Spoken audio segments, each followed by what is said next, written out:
Mesdames, messieurs, bonjour et bonsoir à toutes et à tous, j'espère que vous allez extrêmement bien. Il est 10h et il est temps de parler de She-Hulk, de cet épisode 5 de She-Hulk. En vérité, j'ai pas grand chose à dire cet épisode là, mais on va quand même revenir dessus parce que c'est bien aussi de dire voilà quand certaines choses m'ont pas forcément plu ou en tout cas que ça me fait ni chaud ni froid. En tout cas, voilà, on va voir un petit peu tout ça dans l'épisode et surtout dans cette vidéo critique. Bien sûr, vous en commentaire, vous êtes libre de me mettre absolument votre avis vous aussi sur cet épisode 5 de She-Hulk, qu'est-ce que vous en avez pensé?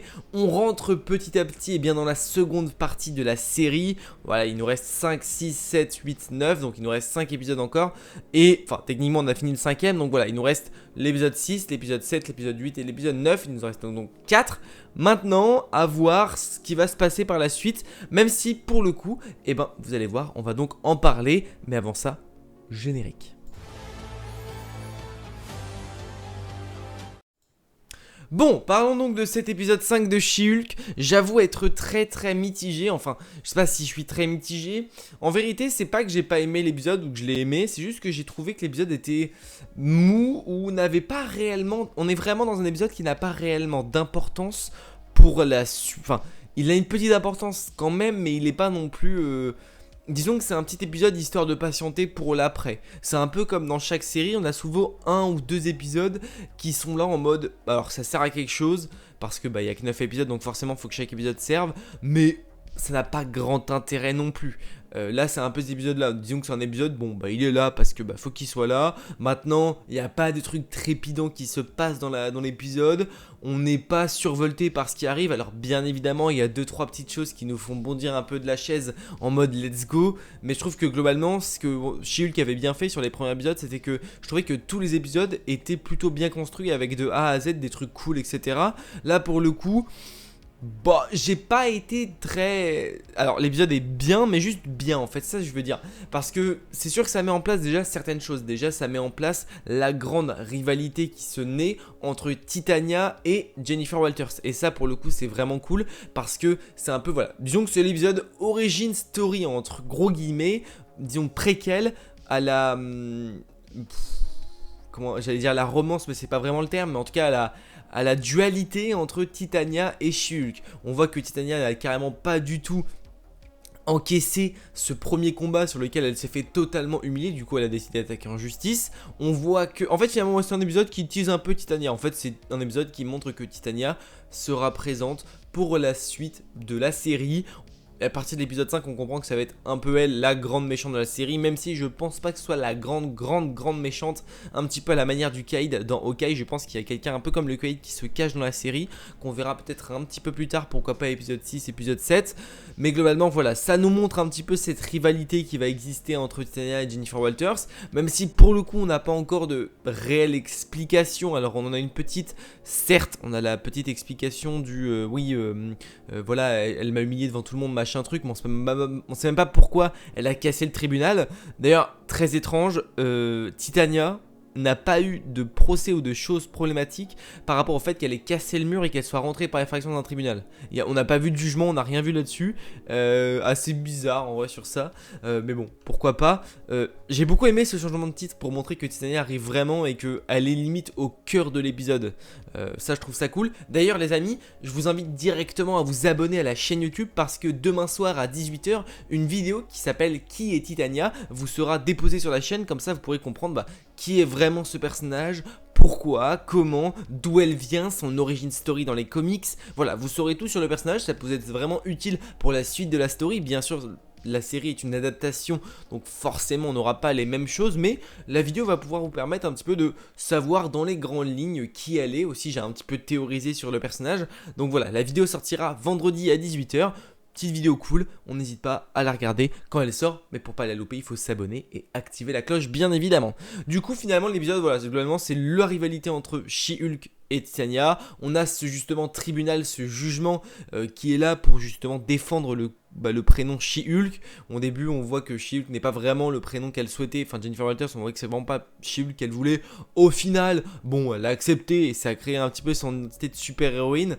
Du coup Titania, pour la faire chier, a voulu s'approprier ce nom là. Pour le coup ça n'a pas très bien marché parce qu'à la fin elle doit tout retirer. On a ce côté un peu complicité qui se crée entre justement l'avocate et Jennifer Walters, enfin l'avocate de Jennifer Walters et Jennifer Walters. On découvre aussi qu'on va rentrer dans le truc du... On va passer... En fait, cet épisode-là, tout à l'heure, je vais me reprendre parce que j'ai pas dit qu'il servait à rien, mais c'est un petit peu ce que j'ai dit sans vraiment vouloir le dire. Je trouve que c'est pas l'épisode qui sert à rien, c'est un épisode qui est mou, qui est pas grand... Voilà, bref. Vous avez compris l'idée. Maintenant, je trouve que l'épisode, là où il sert à quelque chose, c'est surtout qu'on est vraiment dans la transition de Jennifer Walters qui n'aime pas She-Hulk, qui ne veut pas devenir She-Hulk, à une Jennifer Walters qui finalement commence à aimer ce rôle de de She-Hulk, qui aime cette transformation qui lui permet de faire des choses, elle le dit dans l'épisode, et on voit que carrément elle va avoir son costume de super-héroïne, que le côté Avengers est de plus en plus évoqué. Tout ça, je trouve que vraiment c'est l'épisode transition entre Jennifer Walters qui refuse ce rôle et Jennifer Walters qui acquiesce ce rôle. Et ça, pour le coup, je trouve que c'est plutôt bien fait, parce que finalement on savait, mais depuis le début elle était en mode non, je ne deviendrai jamais She-Hulk, et maintenant elle défend carrément son nom, et ça pour le coup, je trouve que c'est plutôt bien fait, et c'est surtout important de le voir. Donc disons que l'épisode il sert à ça, surtout il sert grosso modo à ça, donc sur ça, let's go, mais ça manque peut-être un peu d'impact, voilà, c'est le terme que je cherchais, vraiment le mot, ça manque d'impact, c'est peut-être ça. Maintenant, ça reste un épisode indispensable à l'évolution du personnage.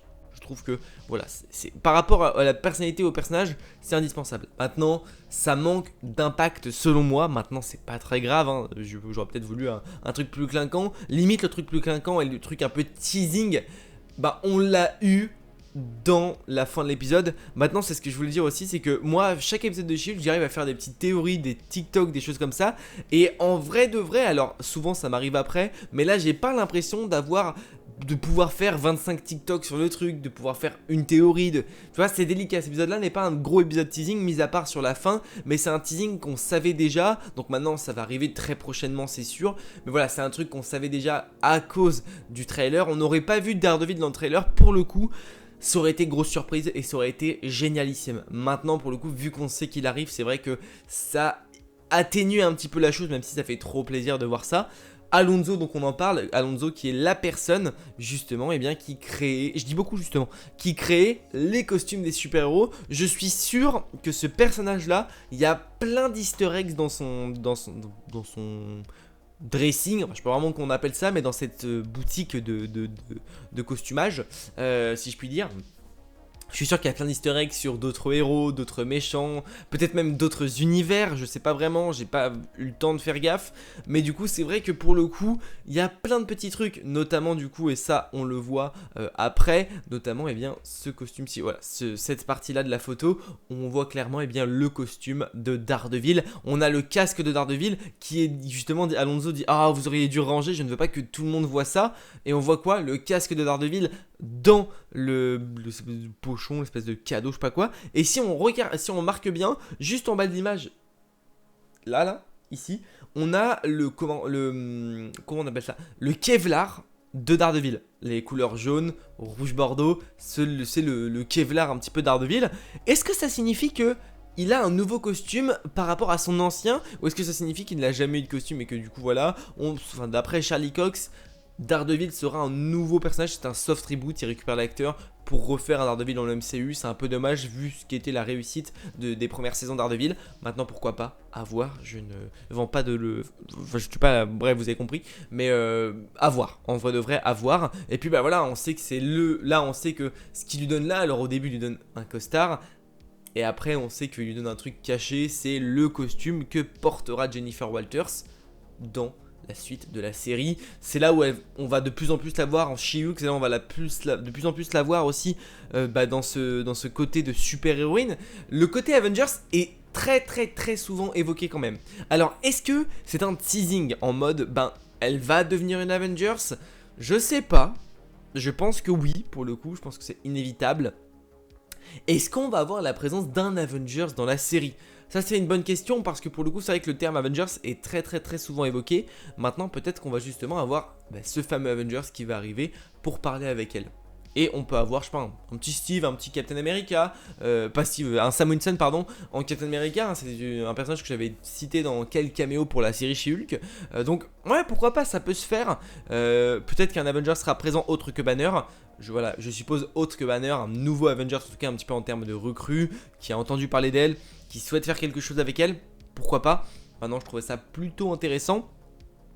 Peut-être que la présence d'Ardeville aussi nous indiquera par rapport à la chronologie de la série. C'est vrai que sur ça on a un peu perdu. On sait pas vraiment si ça se passe. Alors le premier épisode se passe dans tous les cas lorsqu'elle découvre ses pouvoirs en même temps ou un tout petit peu après She-Hulk, après Shang-Chi, parce qu'on voit voilà Banner avec son truc. Mais pourquoi pas après avoir plus d'indications. On sait pas vraiment si Daredevil qu'on voit là, eh bien c'est un préquel au Matt Murdock qu'on voit dans No Way Home. Voilà, ça on sait pas encore vraiment. Je pense que ça nous sera plus ou moins expliqué. J'espère avoir un peu plus de temporalité sur She-Hulk parce que ça reste un peu délicat à situer dans la chronologie du MCU. Je vous prépare une vidéo phase 4 en plus à la fin qui sortira je pense après Black Panther Wakanda Forever, histoire que tout soit bien clair. Mais en vrai, pour le moment je suis plutôt satisfait. Autre point que j'aime beaucoup, c'est le côté un peu humain de Jennifer Walters. Je trouve que c'est une série qui exploite vraiment beaucoup ça, le fait qu'elle soit sur Tinder, qu'elle cherche des matchs, enfin c'est pas Tinder mais je sais plus que Matcher je crois, qu'elle recherche voilà un petit copain, un petit ami, des relations intimes. Ça je trouve ça plutôt cool parce que finalement bah c'est une être humaine à la base et ça c'est l'une des premières fois qu'on voit vraiment le côté humain d'un personnage, sa vie intime, sa vie privée, ses envies. C'est voilà ce côté humain, bah c'est la première fois qu'on le voit et aussi on ressent une sorte de petite douleur dans le sens où bah en fait si elle est pas elle-même, si elle est pas Jennifer Walters, elle plaît pas aux gens. Et c'est ça qui est trop dommage, je trouve, c'est poignant, tu te vois dans son regard en mode elle est déçue, elle est triste de dire bah en fait je suis nul en étant Jennifer Walters et en devenant quelqu'un de super héroïque et de super extraordinaire, bah je deviens quelqu'un qui intéresse les autres. Et ça je trouve que c'est vraiment triste. Et à la fin tu vois que bah, l'avocate du coup de Jen, elle est en mode t'inquiète pas, ce mec il est pas pour toi. Et tu vois en mode Jennifer Walters elle est très bien aussi. Enfin je trouve que ce côté là il est bien retranscrit, il est plutôt pas mal et moi j'aime bien. Du coup voilà, dites-moi ce que vous pensez un peu de tout ça en commentaire. Je pense avoir globalement fait le tour hein, de cet épisode là. Voilà, comme j'ai dit j'ai pas non plus des milliers des cents à dire, même si je trouve que j'ai bien parlé, bien déblaté. Bien sûr si vous avez des avis différents des miens, n'hésitez pas à me le dire en commentaire. Ça permettra aussi de voir bah, vous ce que vous en avez pensé de cet épisode là. Aussi votre avis, des petits teasings pour la suite. Là globalement le gros teasing c'est l'arrivée de Daredevil dans She-Hulk, l'épisode 6. Alors est-ce que l'épisode 6 sera l'arrivée de Daredevil? Je sais pas vraiment pour le coup, je sais pas, peut-être qu'ils vont nous mettre un épisode pour espacer ce côté il arrive, peut-être. En plus apparemment il serait là que pour un épisode, à voir du coup quand. En tout cas ce qui est sûr c'est que la menace va pas tarder d'arriver aussi parce que on voit qu'elle va avoir son costume de super-héros. À un moment donné elle va agir comme une super-héroïne aussi, est-ce qu'elle va se rebattre contre Titania? On sait pas, mystère et boule de gomme, mais en tout cas il y a 2-3 petits trucs assez intéressants de cet épisode là. C'est pas le meilleur pour moi, maintenant il reste disons utile à la suite. Bon bah écoutez les amis, n'hésitez pas à mettre le petit pouce bleu si la vidéo vous a plu. Bien sûr vous pouvez vous abonner et activer la cloche, ça fait extrêmement plaisir. On est bientôt, je sais pas combien, c'est vrai que là ces derniers temps ça a bien monté sur YouTube donc ça fait trop plaisir. Objectif des 10 000 abonnés avant la fin de l'année de toute façon, on y est, on est dans cet objectif là. Puis bah écoutez le reste on verra. Écoutez les amis, on se fait des gros bisous, n'oubliez pas mais de grands pouvoirs impliquent de grandes responsabilités. À demain pour la vidéo Qui Titania.